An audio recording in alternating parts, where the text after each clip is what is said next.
pretty good suggestion, but Yeah. apparently Jona perhaps just doesn't feel all that comfortable, going all the Mutas, way. Yeah. Although this afternoon he did use Mutas as a tech switch, Yeah. so he will do it, Mhm. but maybe not as a main strat. Just waiting for Jona and Harstem to ready up, so I can rub the fact in Jona's face that he's currently still readied up as a Terran. Yep, he doesn't notice. All right, there we go. All right, the countdown has started. Final Of the game. Dutch StarCraft Lead Spring Invitational. Yes. Go give a shout out, guys. And we are into the loading screen of Habitation Station. The crowd looks tense. Everyone is tense. Yeah. I can't imagine there being someone in this part of the building that is not tense in at least some way. Because 3-3 in the final is always tense. And without further ado, I will introduce the players. Fighting to defend this title of the DSCL, we have in the top right, the experienced Protoss, one of the prodigies of Dutch StarCraft. He's Fnatic's Harstem. And in the top left, the dark horse of this matchup, doing something we didn't really expect him to do, to be honest. He is the Red Zerg from Team Lone Alliance. He is Jona.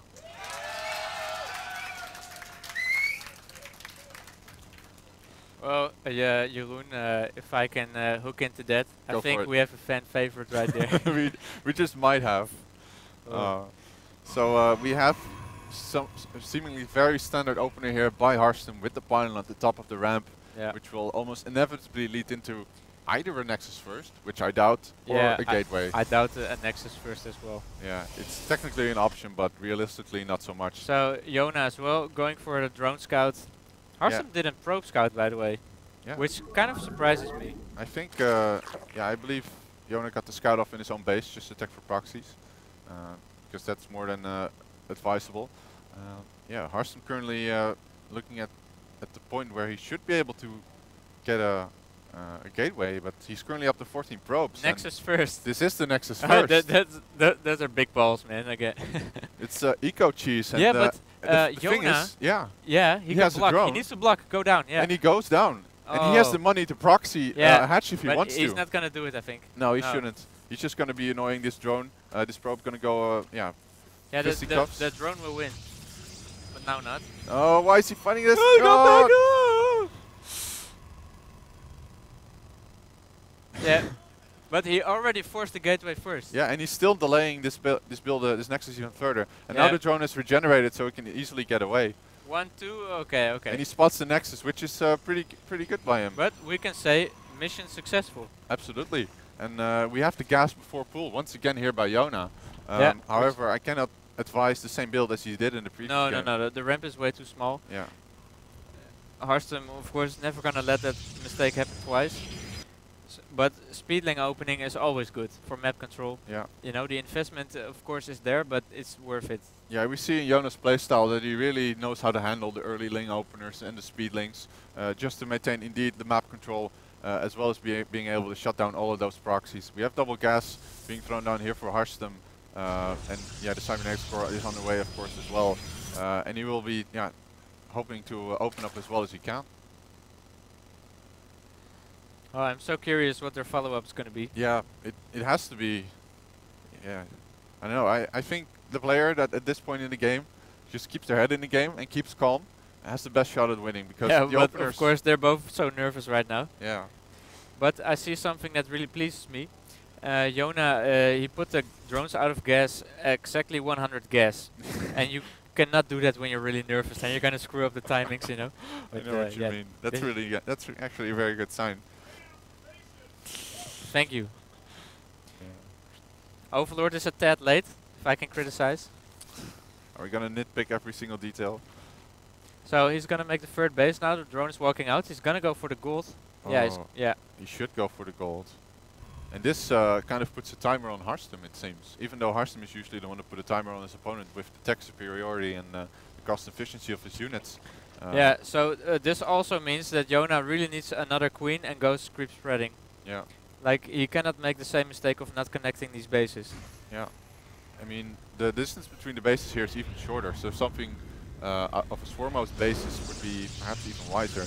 And we now have gateways being added at the front of the natural.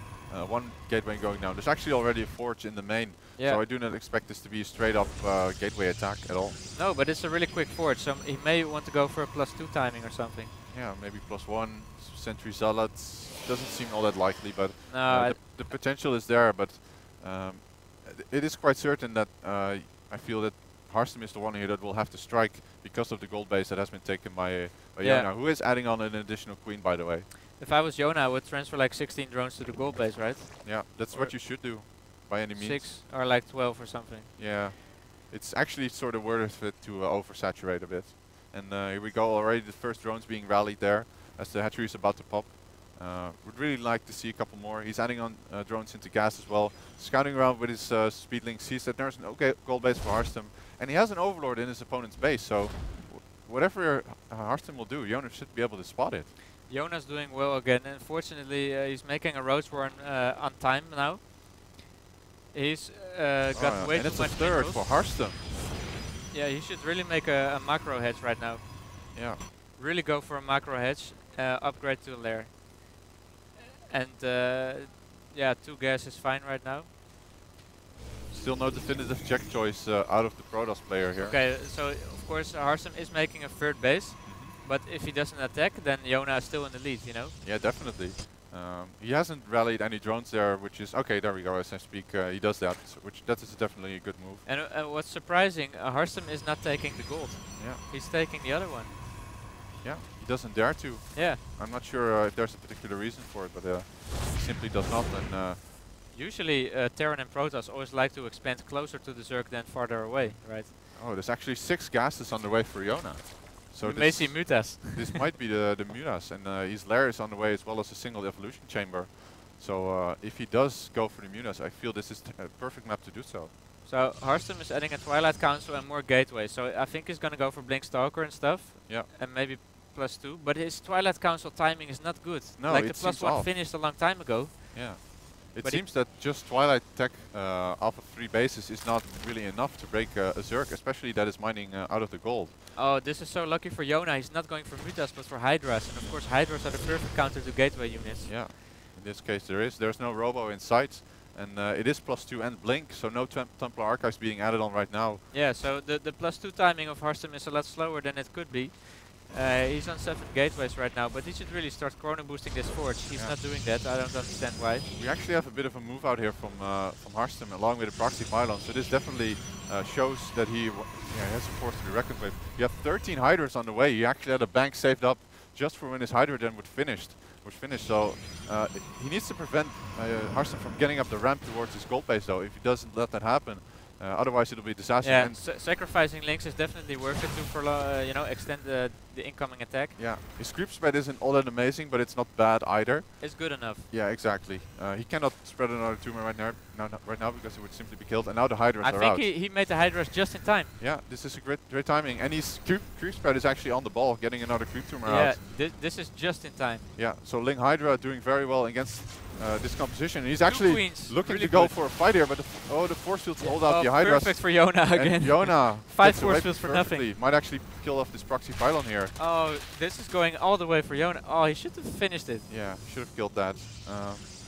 Oh, this is not good. Oh, this is not the perfect engagement, but yeah, going in with the links doesn't seem all that good, but the Stalkers. Jona going YOLO style. He is going completely ham here. Seems to be microing his ass off, and yeah, now he's forced to pull back onto creep. Yeah, but he's off creep, he needs to fight. Yeah, exactly. He's getting the Grooved Spines upgrade as well as +1 range and a bit more links and Hydras. So he's definitely in good shape. He's got Ling Hydra against gateway units.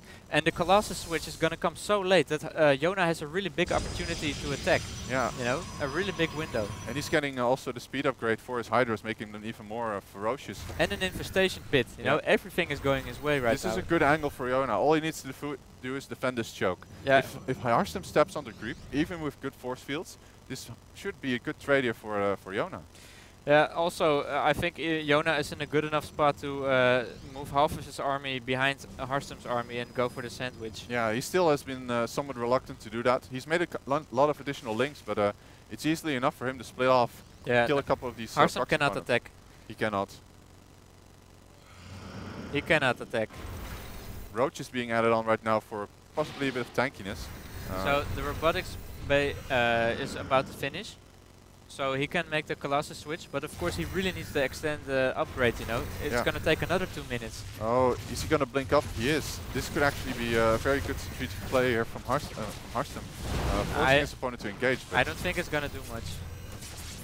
Yeah, he isn't gonna fight. It would cost him the tournament life if he would do so, you know. Oh, he steps on the creep. This might be a mistake. No, he just does that to pick off some of the creep turrets with his observer. I think Harstem is feeling the pressure to do damage. Yeah, and he's trying to get into Colossus as soon as possible. Jona should see this with his Overseer though. No +3 underway for I don't think Jona's paying attention to an Overseer right now. That's true. Roach is being added as well for added tankiness. I think this is the point where Jona should really split up his army in half, and he tries to counterattack, but it's not working. That Colossus. Yeah. He might actually get us around if he he wants can do it. He can do it. He doesn't see it though. Oh, there's actually some sort of fight starting here, but he's needs to be careful that he doesn't get force fielded in too much. Many force fields for nothing again. Yeah. Many force fields. And now the third of Harstem is actually under attack, and the roaches are pinning down his cannon, and it's mostly undefended. Warpin with Zealots here doing a good job, but the roaches are quite effective against it. And now the main fight is happening, and now off creep mostly of this fight. And the Hydras are trading actually very well against the Zealots. So many Hydras. Nice blinking here from Harstem. The Colossus doing a ton of damage. This fight is actually really close. I'm not sure what the reinforcements are, but there are 33 roaches on the way here for for Jona. Yeah, but look at the third base of Harstem. How many probes were killed right there? It's only 3, not that much. And now Harstem has +2 on his Stalkers. Okay, look, 5% production. Yeah. If Jona can hold out for another 2 minutes or something, he's gonna... We actually have +2 missile attack right now finishing up for Jona. So Harstem tried to hit his timing, but hasn't really successfully finished up. And the supply difference is way ahead in favor of Jona, mostly because of the amount of roaches here. Nice blink up here by Harstem, but the response by Jona, it kind of remains. He's actually going to lose the gold. Oh, this is crazy.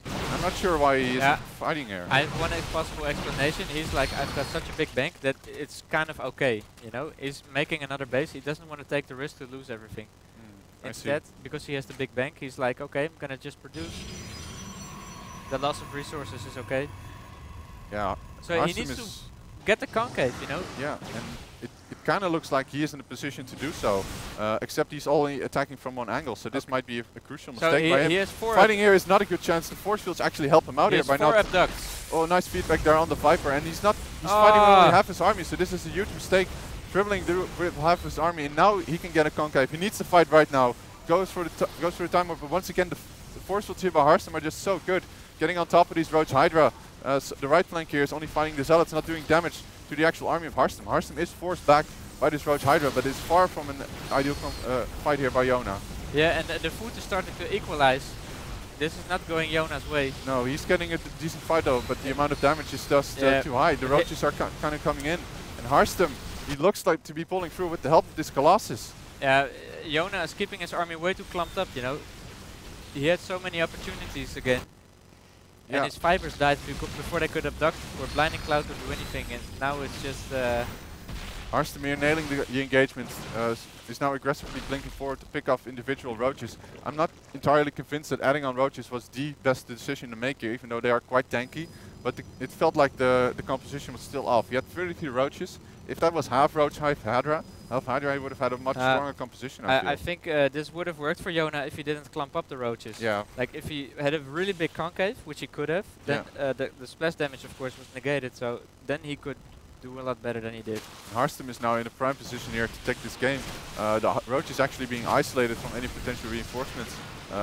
Spines here at the ramp are not actually going to do a whole lot, and any potential harass from Jona is actually pretty much non-existent. This is really impressive by Harstem to pull this game back. Yeah. It was so close to losing. He was so close indeed, and now we have potentially the final engagement here by Jona, but he gets completely crushed by this Blinkstalker Colossus army, linking on top of the roaches, trying to finish off his army where he can, and GG from Jona. Harstem is your DSCL Spring Invitational champion. Pulling through in the end, showing us his exceptional quality, and looking at the graphs like you doing here is indeed, I don't actually usually do that, but graphs, yeah, we can really see how equal this match was. So I have to give Jona all the credit here we can give him for his excellent play, really. He was playing at Harstem's level and made some small mistakes at the end, which is going to cost you the game against a professional player. Yes. So now we're going to go over to the winner's interview. We will congratulate our winner here, Fanatics Harstem. He got a handshake from, of course, Jona. And as you can see, he kept showing nice results playing for Fnatic. He is your DSCL Spring champion.